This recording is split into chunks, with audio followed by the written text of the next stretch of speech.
Muy buenas tardes. Nuevamente queremos reconocerle a Dios la bondad de Él al permitirnos estudiar con detenimiento el capítulo 1, la segunda parte del Evangelio de Juan. Como ustedes recuerdan, el Evangelio de Juan es diferente a los otros evangelios porque los tres evangelios se centran en detalles de la vida de Jesús. En cambio, aquí toma el aspecto teológico. Muy importante. Entonces, vamos a leer desde el versículo 29 en adelante. Al leer este pasaje y estos pasajes del capítulo 1, nos damos cuenta de que Dios es sencillo, no es una persona que quiera hacer grandes expresiones. Más bien es muy sencillo, usa métodos sencillos. La misión de Juan, aunque era tan complicada y tan importante y tan profunda y tan difícil, sin embargo, fue hecha con sencillez. Entonces, este gran acontecimiento que ocurrió en el mundo, el nacimiento de Jesús, el hecho de que el verbo, la palabra se haya hecho carne, este gran acontecimiento fue anunciado con mucha sencillez. Este es el capítulo 1. Y entonces vamos a leer desde el 29 al 31. Después que habló Juan con los sacerdotes y escribas que fueron enviados por los dirigentes religiosos de Jerusalén para averiguar quién era Juan. Al día siguiente de eso, ¿quién era Juan? Es lo que preguntaron. Al día siguiente de eso, Jesús, por supuesto que ustedes ya recuerdan, Juan les dio las respuestas apropiadas, les aclaró quién era él y qué es lo que él había venido a hacer.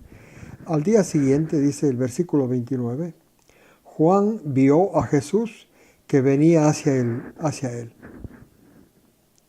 Y dijo, miren, allí está el Cordero de Dios. En realidad, Jesús, ¿de dónde venía? Jesús venía del desierto, había sido tentado por el diablo durante muchos días, había ayunado, le venció a Satanás y estaba calificado para hacer la misión que el Padre le había encomendado, para ser el Mesías, para hacer la obra del Mesías. Y entonces, ahora, por supuesto, el trabajo de Juan era anunciar, cuando Jesús se bautizó, Juan explicó lo que había pasado. Pero ahora tenía que introducir a la nación, aunque estaba muy poca gente, pero es la forma como él introdujo a la nación, a Israel, al Mesías prometido. Al ver venir Juan a Jesús hacia él, repito, después de haber sido tentado, Jesús ya fue bautizado 40 días antes, él así dijo a los que estaban con él, miren, allí está el Cordero de Dios que toma los pecados del mundo. Que es un anuncio extraordinario este, el que toma. Ustedes recuerdan que en el libro de Isaías, capítulo 53, está profetizado que el Mesías prometido, en el Mesías prometido Dios iba a descargar los pecados de la humanidad antes que sean confesados. Otros ya habían sido cometidos antes, pero no estaba requiriendo la confesión antes incluso que sean cometidos, porque para Dios, recuerden, no hay tiempo, todo es presente. El futuro y el pasado es siempre presente para Dios. Por esto es que Él no planificó tomar que Jesús se apropie de los pecados de la humanidad cuando termine el mundo. No, porque, repito, Dios es siempre presente. Y entonces, para Dios es lo mismo, para la justicia de Dios. Y entonces, por eso es que el Padre descargó en Jesús los pecados de la humanidad. Y así le presentó Juan el Bautista a Jesús. Este es el Cordero de Dios que toma, que recibe, que carga los pecados del mundo. Un maravilloso anuncio. Dios, en su gran misericordia, tomó los pecados de la humanidad, todos, y depositó en Jesús. Jesús nos lavó de esos pecados en su cuerpo, como leemos en la primera epístola de Pedro, capítulo 2, versículo 24, llevó todos los pecados en su cuerpo y nos lavó con su sangre. Y por esto es que los seres humanos que presten atención a esta historia ya no tienen este deudo ante Dios, porque sus pecados fueron ya remitidos a Jesús y en él fueron lavados. También también Juan le dijo, refiriéndose a Jesús, versículo 30, este es de quien yo dije, después de mí viene un hombre que es antes que yo, porque existe antes que yo. Lo que está diciendo aquí que este Mesías que venía detrás de Juan no es otro que el Eterno. El 31, yo no lo conocía, pero vine bautizando en agua, dice Juan, a fin de que él, el Mesías, sea manifestado en Israel. Esa es la razón del bautismo de Juan, para que Jesús sea manifestado a Israel. No es para que se ingrese en iglesia. El bautismo, porque hay varios bautismos, el bautismo para ingresar en iglesia está en Romanos 6. Ahora bien, entonces, versículos 32 y 34. Además de lo que decía Juan respecto de Jesús, también decía, he visto al Espíritu descendiendo del cielo como paloma y que moró en él. 33. Yo no le conocía, afirma y asegura Juan, sino el que me envió a bautizar en agua me dijo, en quien veas que el Espíritu reposa, este es el que bautiza con el Espíritu Santo. Entonces Juan dice que la razón de que fue a bautizar Juan era para que Jesús sea manifestado a Israel y además para que Juan pueda identificar al Mesías. Le dijo Dios, en quien se repose el Espíritu Santo, ese es el Mesías. Y entonces el 34 dice, yo me he dado cuenta y testifico que Él es el Hijo de Dios. Bien, entonces este es el testimonio de la obra de Jesús. De la obra de Jesús. Dice el versículo 33 que en Jesús, que Juan vio que en Jesús reposó el Espíritu Santo, indicando así a Juan, Dios del Padre, que el testimonio que debía dar de Jesús es que no solamente Él cargó los pecados de la humanidad, sino que Él es quien bautiza en el Espíritu Santo. El bautismo en el Espíritu Santo lo hace Jesús. ¿Cuándo? Cuando una persona presta atención a la historia de Jesús, Jesús lo bautiza en el Espíritu Santo. Ustedes pueden leer el ejemplo de esto en Hechos 10 y 11, en Gálatas 3, 1 y 2. Ese es ese es el bautismo del Espíritu. Entonces Jesús vino a tomar los pecados de la humanidad y vino para poder bautizarnos en el Espíritu Santo. Con la remisión de los pecados, el ser humano que preste atención a la historia de Jesús queda sin culpa ante Dios. Y por esta razón, por haber aceptado la historia de Jesús, entonces Jesús lo bautiza en el Espíritu Santo. En otras palabras, le pone en comunión, en relación con la divinidad. Le hace parte, le hace morada de la divinidad. Y si ustedes recuerdan, el problema mayor del pecado, el que cometió Adán y que todos heredamos, es que nos separa de Dios. El pecado nos separa de Dios. Por esto es que tenemos que morir. Pero recibiendo el Espíritu Santo se elimina el problema del pecado, el problema mayor del pecado, porque ya está en comunión con Dios la persona el pecador. Y como sus pecados fueron remitidos en Jesús, todos los pecados, los que cometió en el pasado o en el futuro, no se olviden eso. Y entonces el problema del pecado queda resuelto en Jesús. Esta es la forma como Juan explicó la misión de Jesús. Cargó los pecados de la humanidad y nos bautiza en el Espíritu Santo. ¿A quiénes? A los que hacemos caso, a los que hemos hecho caso a la historia de Jesús. Versículo 35. Al día siguiente, Juan estaba con sus discípulos. 36. Y vio a Jesús que pasaba por allí. Y dijo, allí está el Cordero de Dios. 37. Y los dos discípulos que estaban con Juan, le oyeron hablar, le siguieron a Jesús. 38. Jesús se dio la vuelta y viéndoles que le seguían, les dijo, ¿qué buscan? Ellos dijeron, Maestro, ¿en dónde te hospedas? 39.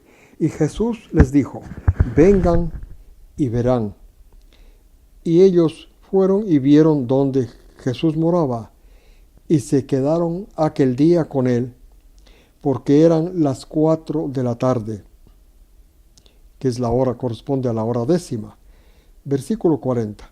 Era Andrés, el hermano de Simón Pedro, uno de los dos que oyeron a Juan y siguieron a Jesús. El otro era Juan, el evangelista. Estos fueron los dos discípulos que oyeron que Juan dijo, ese es el Cordero de Dios, y le siguieron a Jesús, y desde ahí le siguieron a Jesús y ya no le siguieron a Juan.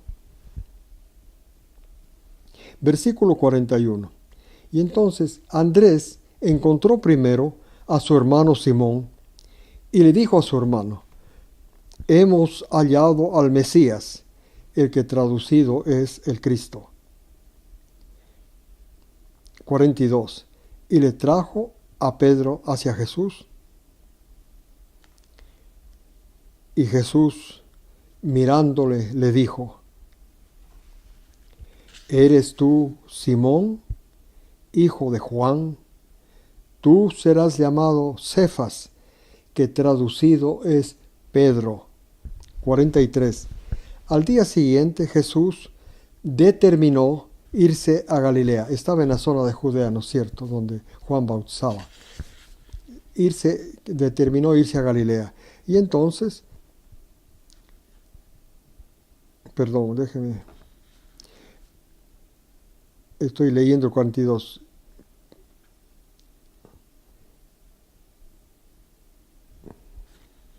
Estoy leyendo el 43. Al día siguiente Jesús determinó irse a Galilea y encontró a Felipe y le dijo, sígueme. 44. Felipe era de Betsaida, de la ciudad de Andrés y de Pedro. Entonces Felipe encontró, versículo 45, enseguida que fue el llamado, él también empezó a llamar personas a Jesús, y encontró a Natanael y le dijo, hemos encontrado de quien escribió Moisés en la ley y en los profetas, a Jesús, hijo de José.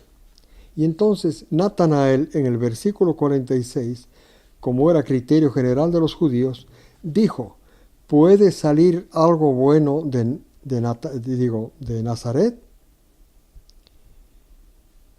Y Felipe le dijo, ven y ve. 47.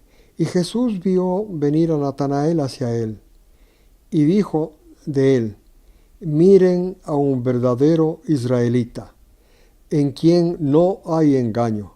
48. Y Natanael dijo, sorprendido, ¿de dónde me conoces? Jesús le dijo, antes que Felipe te llamara, cuando estabas debajo de la higuera, te vi. 49. Le contestó Natanael y le dijo, Maestro, tú eres el Hijo de Dios, tú eres el Rey de Israel. 50. Le contestó Jesús y le dijo, porque te dije que te vi debajo de la higuera, ¿tuviste fe? Mas si tienes fe, más que esto verás. 51. Y les dijo a todos ellos: en verdad les digo que desde ahora verán el cielo abierto y a los ángeles de Dios subiendo y bajando sobre el Hijo del Hombre. Bien, estos son los primeros 5 discípulos que Jesús llamó. Miren ustedes esa obra inmensa, colosal, de tanta eficacia, de tanto efecto, la de Jesús. Sin embargo, repito, usó métodos tan sencillos. Escogió a estos 5 primeros hombres, no eran letrados, no eran personas educadas, eran tipo obrero, eran pescadores. Jesús a ellos llamó. No sabían nada de nada, no eran muy religiosos porque eran de Galilea, y entonces Jesús les llamó a ellos para ellos enseñarles, para que ellos lleguen a ser los testigos de Jesús. El primer testigo fue Juan. Ellos iban a ser ya los testigos de la obra que Jesús iba a hacer. Y entonces Dios no buscó gente letrada, gente importante. Lo que buscó eran personas que habían ido donde Juan. Esto quiere decir que tenían interés en el Mesías, no eran religiosos, pero tenían interés en el Mesías, tenían interés en lo que dijo Juan. Por esto, de estos 2 discípulos de Juan, salieron los 2 primeros discípulos. Estos 2 discípulos primeros de Juan llegaron a ser los 2 primeros discípulos de Jesús. Andrés, el hermano de Pedro, y Juan, el evangelista. Y luego llamó a los otros, que eran, repito, muy sencillos, gente sin preparación. Pero Dios del Padre estaba basado en llamar a estas personas en el poder, admirable de lo que Jesús iba a hacer, en la obra inmensa que iba a hacer el Espíritu Santo, para que la historia de Jesús se transforme en la historia, en los hechos reales que vivió Jesús. Porque es así como somos salvados, cubiertos con Él, como si hoy estuviera ocurriendo el hecho. Somos cubiertos con su justicia, con su obediencia. En Él fueron remitidos nuestros pecados. En Él fuimos muertos a la ley. En Él, en su resurrección, está asegurada nuestra resurrección. Y entonces, en esta forma tan sencilla, sin ninguna pompa, sin ninguna cosa grande, gloriosa, más bien una forma muy sencilla, Dios empezó su evangelio, a dar a conocer la misión que le había encomendado a Jesús, y a su vez para que estos que vean la misión de Jesús sean los testigos, los que cuenten los hechos de la vida de Jesús. Y gracias a la obra de estos es que nosotros hemos llegado a aceptar la historia de Jesús, gracias a eso. Entonces, espero que ustedes pasen muy buena semana, que Dios les bendiga a ustedes, a sus familias, y les invito la próxima semana para continuar con el capítulo 2 de Juan.